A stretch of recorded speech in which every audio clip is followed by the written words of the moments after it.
Welcome to Sustainable Sailing's Top 10 Big Interior Changes. When we bought this boat 6 years ago, we didn't really expect to change quite so much, but we had a survey done. It condemned the entire gas installation with really good reason. It condemned the mains electric installation and everything connected to it, and it should have condemned things like the paraffin space heater. Yes, well, most of the equipment basically, it was all original. Yeah. And then we also discovered, once we came on board for our first, well, not our first weekend, it was beautiful sunshine, but later weekends, when it was raining, we discovered that there were quite a few leaks. And Hundreds. we could see evidence of them in the woodwork, although we had been told that it was beautiful woodwork. Yes, and also we could see, we quickly discovered that they spread adult sort of nappies, incontinence pads in various places to soak up some of the leaks.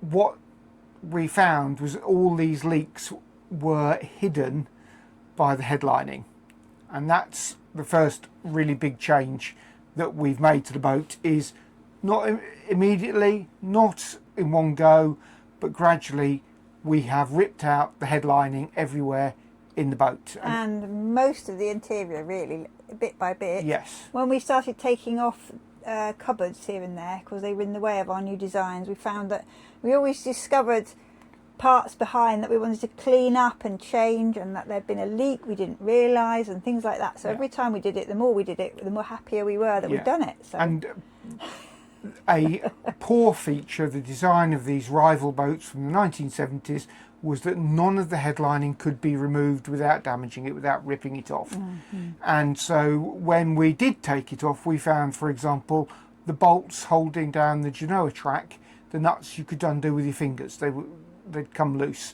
So we had all these leaks because bolts were loose, but you couldn't get to it to fix it. You couldn't see it. You didn't know it was a problem. To be fair, some of the headlining was sagging and revolting anyway, so that had to come down. And because it was vinyl, when water went onto the headlining, it could run quite a distance before appearing.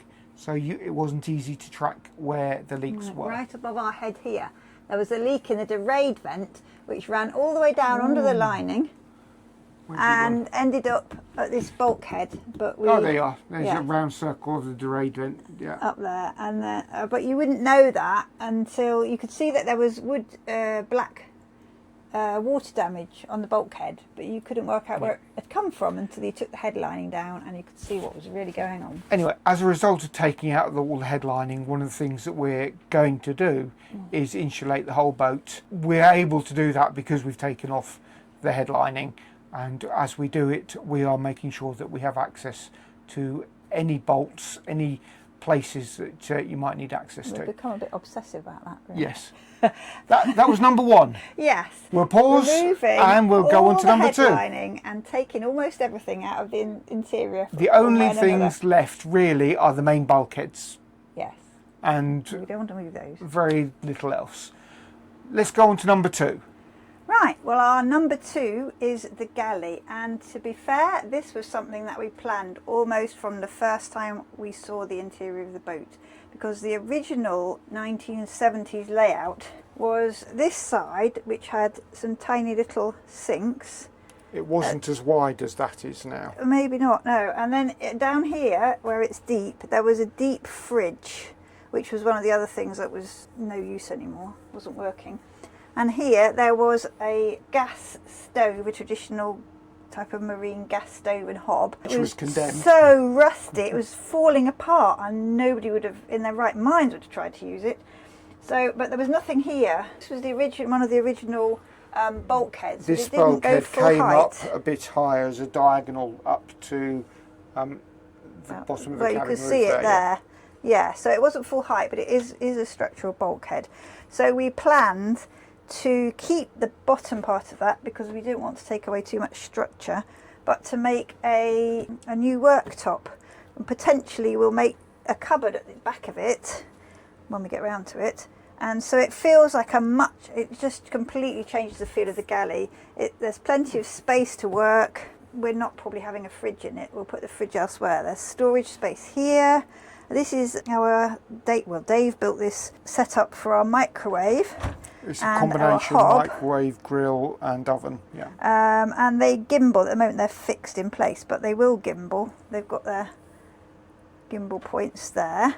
And we've got our dehumidifier here with a pipe rather to the dehumidifier so that it acts as a sort of extractor fan, which is very useful. And we've now got, I'm not going to show you the sink because it's fully washing up, but there's a big sink and there's a little sink, which is really also something you expect in a modern galley. So one of the things we found when we took out all the woodwork that was here, the veneer and the fittings were from mug holders and things like that, was that the gear system, which comes from the back of the wheel here and goes down and turns around and goes through the cockpit locker there, the part that's on the wall wasn't actually attached at all. The bolts had all come loose. Had come loose.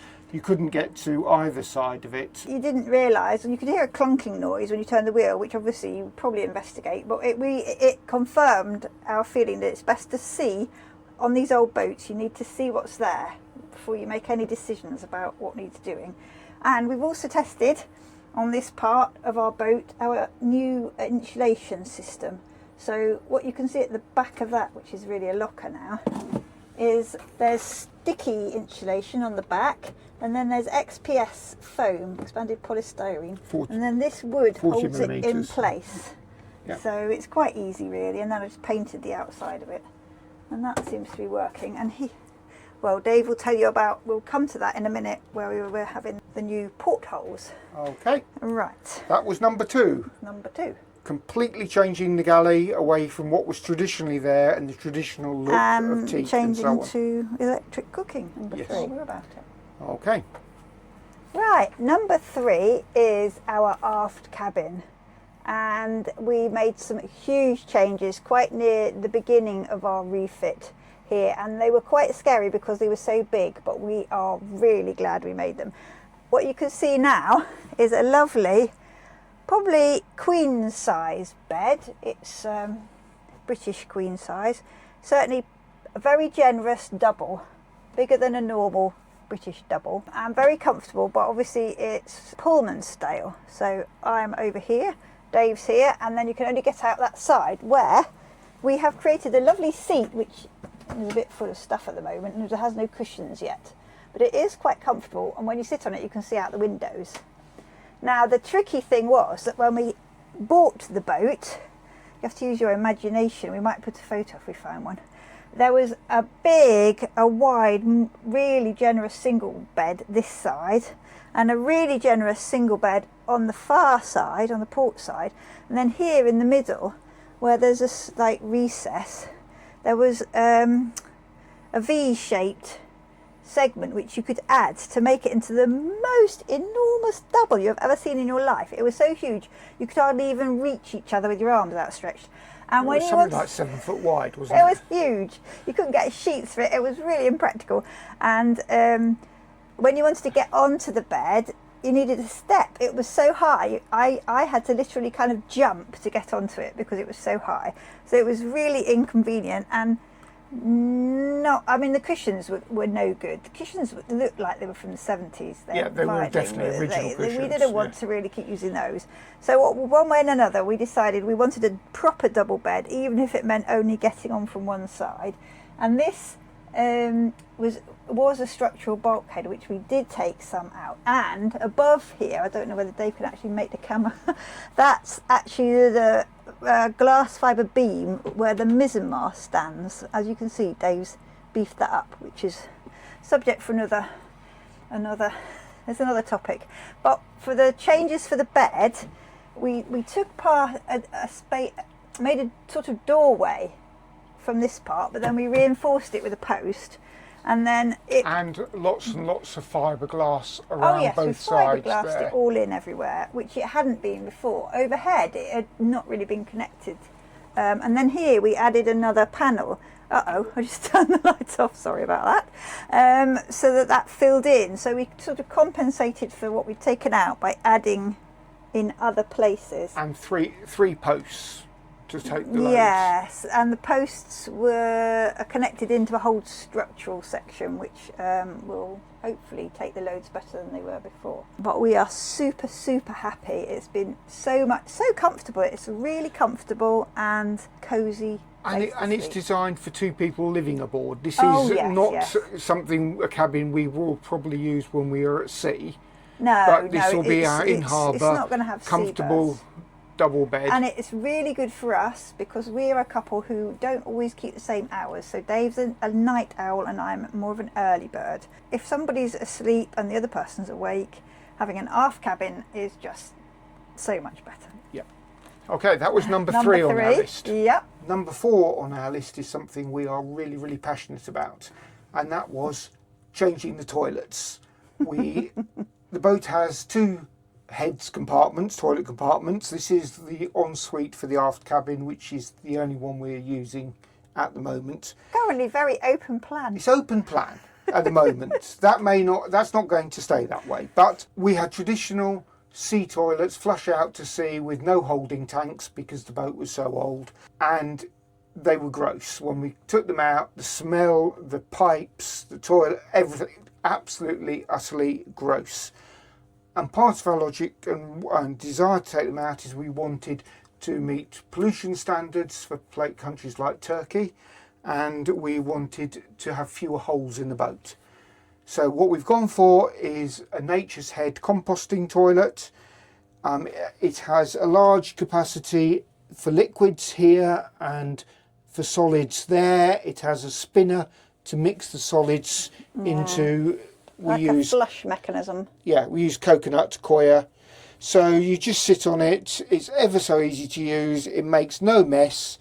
And about once every month or so, we empty it and just tip it into a container. Well, we've got other shorts and other videos coming about the composting when you take it out. Plus, we do not find there's any smell. We've never really had no more smell than you'd have with any ordinary toilet that you might have in your house. Yeah. Occasionally get a bit of a problem with flies, which seems to be with the coconut coir that we get compressed. Sometimes when you rehydrate it, flies come out, but they're small and not really a problem. So there's no holes in the boat. There's no pipes to get blocked. There's no smell. There's nothing you're putting in the sea that's unpleasant for anybody else. We think they're absolutely brilliant, and even more importantly, right now we can use it while we're on the holiday. While we're in the boatyard, and we've had the boat in the boatyard for 6 years. We've been living full time now for 2 months. Without a composting toilet, you're really sunk. You've got to walk in the rain and wind to the outside toilets, to the clubhouse or whatever in the middle of the night. Brilliant. We are going to be adding a wash basin, believe it or not, and that will also not have a drain out to sea, so it's going to go into a tank that we can pump out. Grey water tank. We've got 2 of these toilets, so our forward heads, which is currently just for use for tools and things, will have another one of these toilets and has space to have a shower as well. But nothing will go out to sea, there's no holes, and very much about that sustainability focus. There is nothing better for sustainability than a compost toilet. That was our number 4. Right, number 5 is the port lights, portholes. And when we bought the boat, they were all original, and they had glass and they had aluminium frames. And the aluminium frames and the screws, were they all bolts that were through them, were really badly corroded together due to the different metals. And they were leaking. We didn't realise at first, but the more we investigated, the worse we realised the leaks were. Just all around all of the portholes. You can see this funny sort of filler they used. You can see, can you show some over there? And when we took the headliner down, that was absolutely pitch black because of all the water that it had absorbed from the leaks in the port lights. They are, aren't they? Try and get it right. So we really felt that we needed to change them, or we didn't know whether to just refurbish them or to get new ones.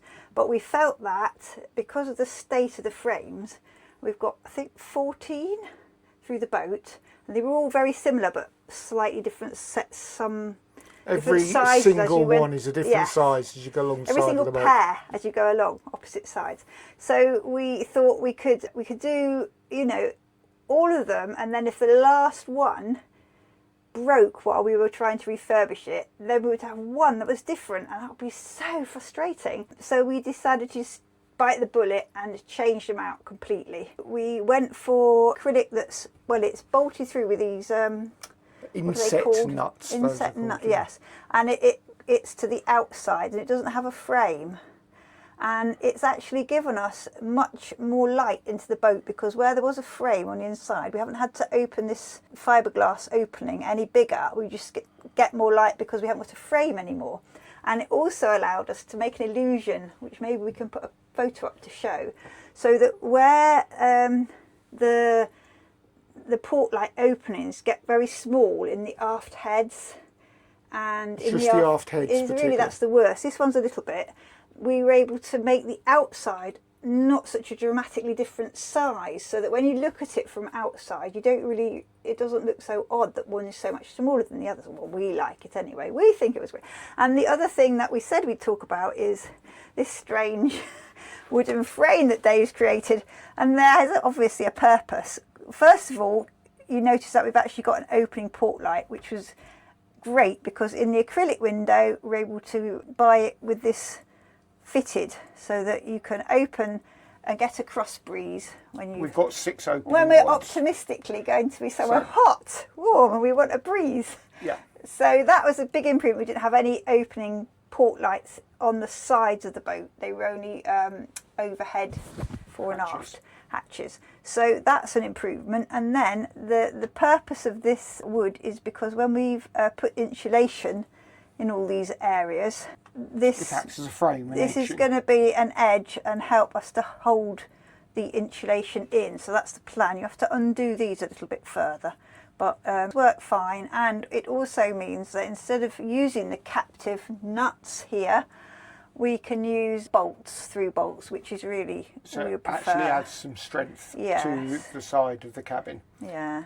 See our mascots here. Our little mascots. We've got Millie, the RNLI, who's very handy for holding your headphones. And we've got 2 little penguins, one from Ruth and one a Linux penguin. Okay. That was number 5. 5, yes. We didn't expect to make this change when we bought the boat, at least not to start with, because where I am, there was a 3 or 4 year old Yanmar diesel engine, and it was fine. What we discovered though, and caused us to make a huge change to the interior, was that when they'd repowered the boat, put a new diesel engine in, they had not changed at all the fuel tanks or the fuel lines. And so Jane points to this side of the corridor to the aft cabin. This was a built-in diesel tank, and there was another one on the other side in the cockpit locker, fully glassed in, and no inspection hatches, and all the piping was very tiny diameter with lots and lots of valves. I think we said a dozen valves in different places, and the pipe route went down under this floor, and it was so convoluted, until we actually ripped it all out, we didn't know where it was going. We didn't really. And you can sort of see where the edge of it was, how black. Well, you can't see it so much. We've now. painted it now. Yes, it was completely black where all the diesel had leaked out under the floor. So the microscopic little leaks over the years had meant that all the timber around it and near it was impregnated with diesel. And here was the back wall of the engine compartment. You can see the black soot still on that bulkhead. And there were all gauges, but the gauges were the sort where it was just Actually, supposedly... You could see some stickers there, which were supposed to be the markers to show... It was a transparent pipe, and you were supposed to be able to see... You can see where it says empty. The diesel in the pipe, but it was all brown and gungy, and you couldn't see anything at all anyway. In fact, we couldn't even work out whether there was any diesel in the tanks, could we? The difficulty of of changing the diesel tanks, because they were so large, stainless steel built in, we would have had to take the engine out in order to get the tanks out, and the cost of doing all the new tanks with inspection and support to filter out diesel bug and hose it and pipes that you could clean diesel bug out of, the cost of doing that to keep this engine was extortionate. We decided to bite the bullet, to do what we wanted to do long term. We sold the engine, got a good price for the engine, ripped out the tanks, and are on the way to going fully electric. Huge change to the interior, because the places that, like the motor is tiny by comparison, but we've got all these large batteries which need to go somewhere different to where the fuel tanks were. It has cascading impacts on the layout of the boat. And the weight distribution. Weight distribution needs to be thought through, but overall the transformation, the boat doesn't smell like a boat. Yes. Because people are so used to boats smelling of diesel. This one no longer does. It's lovely. So highly recommend, but it's a big change to your whole layout. You can't just do a little bit with it. It affects everything. That was number 6. Number 6. Number 7 on our list of big changes is the forecabin. So here's the doorway from the main saloon, which we haven't changed much yet, just taken out some of the trim because we needed more width to get things through. This is the heads compartment. That's all been gutted like the other one because of getting rid of the sea toilet. Then the forecabin, which was a traditional V-berth, feet together at the end, and a doorway. Well, it was a sort of triple bifold, multiple fold doorway that would partition off the shower area, or the toilet, so you could have a shower in this area. What we've done starts with putting in a watertight threshold. So it's a watertight bulkhead about 15 centimetres, 20 centimetres above the waterline, and at the same time we widened the doorway because we find it frustrating if it's narrower than your shoulders. The reason we've done that is that we wanted to shift the chain further aft as well. So underneath the vacuum cleaner is where our 80 metres of 10mm chain goes. Then when we looked at the bunks themselves, we discovered that they were quite a bit short for an adult. So at the far end that you can't really see because of all the tools, we took out a false or a non-watertight bulkhead that was there that the chain dropped behind, and put in a new bulkhead about 20 centimetres further forward, and that's a watertight bulkhead, and we filled forward of it with closed cell foam. Then we've rebuilt all the bunks. We've got multiple watertight bulkheads under the bunks, including our composting area just forward of the chain, and our chain will now run from there, which is the aft end of the old deck anchor locker, in a tube to drop down here. So everything has changed. We're not expecting to use it very often for people to sleep in. It'll be a garage when we're sailing, basically. When we do want somebody to sleep there, at least the bunks are full length. There is nothing apart from a couple of transverse bulkheads that remain from that original forecabin. All been changed. When you use it, it should say, and you've stepped over this threshold, above the anchor chain will be a false floor. So if you sit on the bed, you've got a floor at the right height for your feet to rest on. So it should be a comfortable place to sit if you're ever using it as a cabin. Okay. That was number 7. Right, forgotten what number. Number 8. Number 8. This is removing the chart table, and it is one of the last things we've done actually. We just left it there because every time we were working on the galley, we were using the chart table as a temporary galley. It was quite convenient for that. But you could tell that there'd been a lot of water damage. the track, the Genoa track was above, and there was the leak from the derade, and this window was leaking before, port light.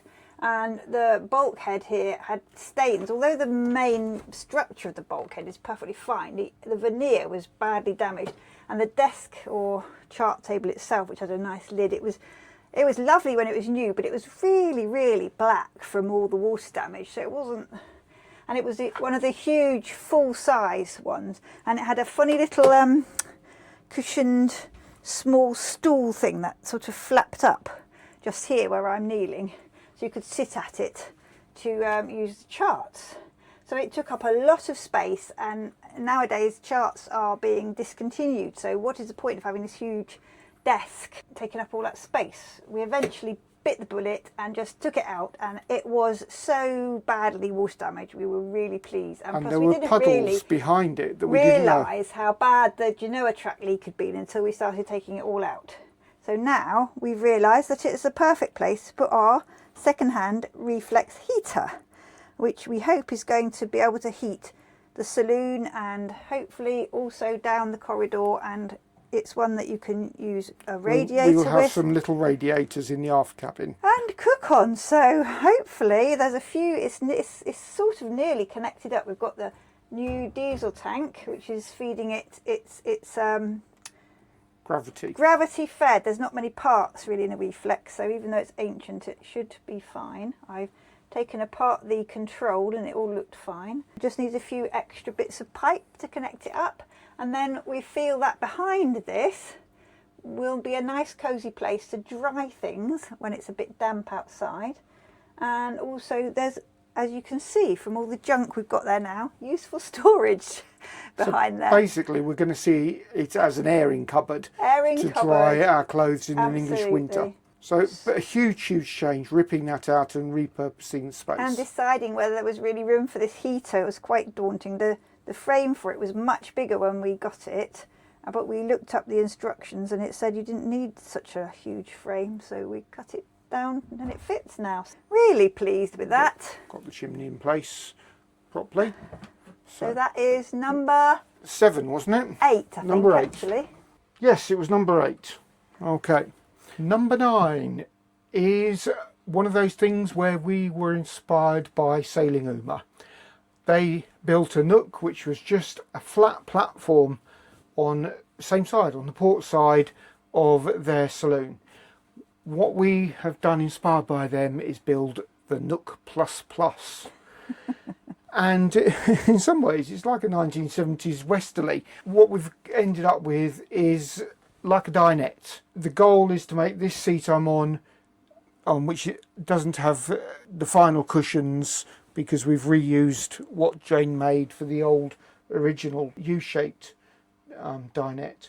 But this will be a nice reclined seat. It's wide enough for the two of us to sit at the table. This is the original saloon table, slightly reshaped and repurposed. And for two of us, or working on the computer, it's absolutely fantastic as it is. When it becomes a full Nook Plus Plus, you can push the computer back against the bulkhead to the galley, and then there's a bench so we can seat 4 people at this table. We're using it for storage at the moment. We've got our motor there. And under the galley extension, where the motor is at the moment, becomes a footbox for when you use this as a bed. So the table comes out, drops onto these rails there and there, and we will add a triangular lift up flap along there, so you get an almost a 4 foot wide bed as a double bed with your feet going underneath the galley. We therefore end up with all these different ways we can use it. It can be a sea berth, it can be, we want to make it so that you can actually have a bed for half of it and still have a seat. You can have a double bed. You can sit with your feet up. Sit with your feet up. Lots of different options. But having the table to the side here has been brilliant, because we can leave this table up all the time, use it as dumping ground, as a workplace, and it doesn't block the access through the saloon at all. So the goal is to be as flexible as we can, and we're really delighted with how it's worked out. Huge change from the traditional U-shaped dinette that the boat had, but that was all show really. It was incredibly uncomfortable. The seats were very narrow, the backs were absolutely vertical. It wasn't a comfortable place to sit anyway.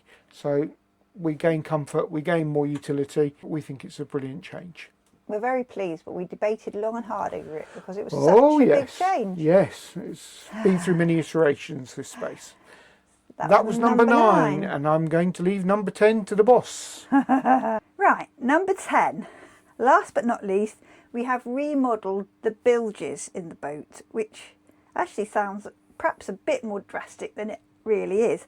Our boat has an encapsulated keel, and it's a traditional wine glass shape. So the part of the keel where it goes down onto the keel is quite deep. It's what is it, about that deep? More. When you get down into it, you realise how deep it is under the floor. And here, behind the mast, all the way back to the bulkhead, was a very long, narrow water tank, a stainless steel water tank. Admittedly, in pretty good nick considering how ancient it was. But it was about the size of a coffin. It was, yes. It looked like a coffin when we took it out. And while Jane says it was in pretty good nick... Well, considering it's 40-something years old, it had some rust in all the seams around the edges, and it looked... well, it didn't look attractive. I think we probably could have refurbished it if we'd really wanted to, but the problem is, while it's in there, you can't see the outside of it. You can only see... Well, it was very difficult to see the inside because there was just one inspection hatch around where my feet are to sort of send a camera down, as you can do now, to see what it looked like, which was... I was concerned that quite a lot of the welds were showing signs of rust. Yes, yeah. It was on its last legs. But we also needed the space. We did need the space. So we decided to get rid of that completely quite early on. And we already had got rid of the engine. So that bilge area was also empty. So then when we thought about weight distribution and the fact we needed lots of batteries to power our motor, we decided the best place for the batteries was going to be down in the bilge. It did take quite a long time rebuilding the bilge. It was a big job. But we've built boxes for the batteries under the floor here, which have... 4 120 amp hour batteries. It's not so much what the batteries are like, I was going to say, as to what shape it was. They've got dividers in between so that they don't all sort of move about all over the place, and they're sealed in, and the flooring is designed to be sealed down as well. And then this smaller part at this forward end, we hope to turn into a water tank with additional water tanks partly under these benches. But we're going to use the hull as the sides of the water tank. So we're using epoxy coatings and a special paint that's designed for drinking water tanks. Yes, because we feel then at least we can see what is a problem. If there's a hole or something, it's contained in that one area, it will be in the tank. And so we will be able to get to it. Yes, rather than not really quite knowing what's happening in the junction between your tank and your hull. And the other part, we have to go down back to the motor compartment, as we call it now, down the corridor. It's a bit dark down here.